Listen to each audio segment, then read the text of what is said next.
yun. Ayan, nasa balsod. Kamay, Celeste. Maki. Ayun, tubig. Pwede daw magbangka dito, sabi niya.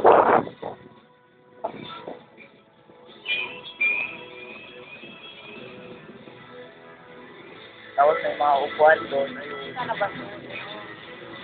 Ayan. Sarap na hangin. Oh, fresh na fresh ang hangin dito. Hindi ka tulad sa Cavite. Polluted. Ayan na. Ikot tayo para maganda. Tara. O mag-iikot. Tara mag-iikot. Mag-iikot kami ngayon. Iikot.